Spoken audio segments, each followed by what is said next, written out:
Welcome to the deep dive.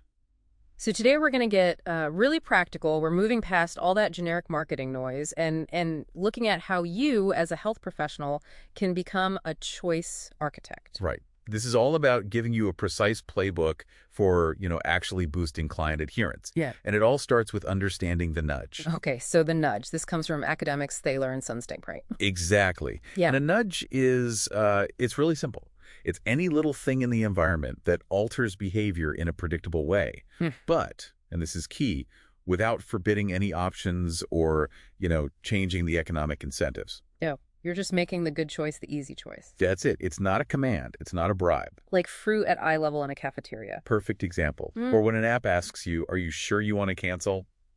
It's just a little pause, a little guidance. And this matters because, let's be honest, clients are paying for results, which means they're really paying for adherence. Yes. If you get this right, you create what we call the golden loop. Better adherence leads to better results. That means happier members, which, of course, leads to better retention. But the big roadblock is always that intention-action gap, isn't it? The client's planner self who sets amazing goals on Monday. And then their doer self on Wednesday morning who just wants to hit the snooze button. Exactly. And that doer needs some help. And that's where level 0 communication just completely fails. Level 0 being the generic one-size-fits-all email blast. Yeah, and it fails because of something called habituation. It's basically banner blindness. Your brain just learns to filter out that repetitive, impersonal noise. It becomes useless. So we need to get personal. The framework we're using from Peter Mills. It starts with a really simple first step. Level 1, the named nudge. Dead simple, but so effective. You just add their name. Hi, Sarah. It seems too easy. But it leverages the cocktail party effect. You can be in a loud, crowded room, but you will always, always hear your own name. It's a pattern interrupt. It tells them, hey, you're a person, not just a number on my list. Precisely. Okay, so that's level 1. What about level 2, the individualized nudge? This is where we start using data. And I think some people get nervous about that. They don't want to feel invasive. And they shouldn't. You use the data for good, for positive social proof. So instead of just a generic check-in, you say something like, hey, Sarah, great job. You hit the gym 10 times this month. You're actually in the top 20% of members your age.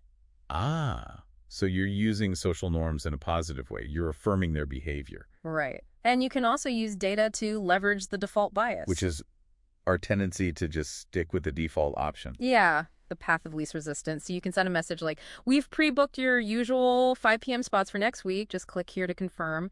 You've made adherence the easiest possible action. I like that. Okay, moving up to level 3. The tailored nudge. This is about framing, right? How you say something. It's all about framing.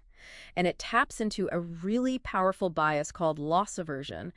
The pain of losing something feels way more intense than the pleasure of gaining the exact same thing. So losing $20 feels way worse than winning $20 feels good. Exactly. So for a nervous beginner, you'd use a game frame. You'd say, you will gain confidence and skill. But for a more advanced member who's maybe slipping a bit? You use a loss frame.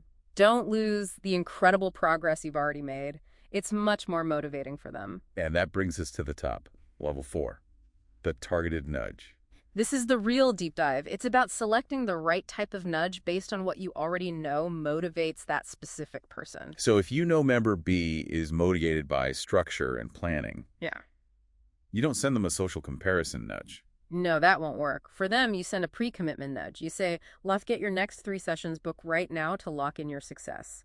You're activating their need for commitment and consistency. Okay, but this all really hinges on ethics, doesn't it? There's a fine line here. A very fine line. You have to know the difference between a nudge and what people call a sludge. And a sludge is? Sludging is using these same psychological tricks, these dark patterns, against your client's interests.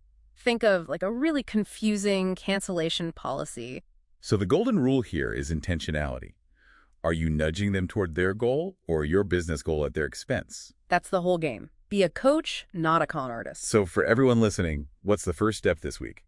Just audit your automated messages and move from level 0 to level 1. Now, Just use their name. just start by using their name. It immediately transforms your communication from marketing into coaching. Simple, powerful. So as you start to play with these levels, here's the final thought I want to leave you with. What if you built something simple, not even AI, that learns from when a client doesn't respond. So if a social proof nudge fails for them this week, what completely different psychological mechanism, like maybe a commitment reminder, should your system automatically try next time? Something to mull on.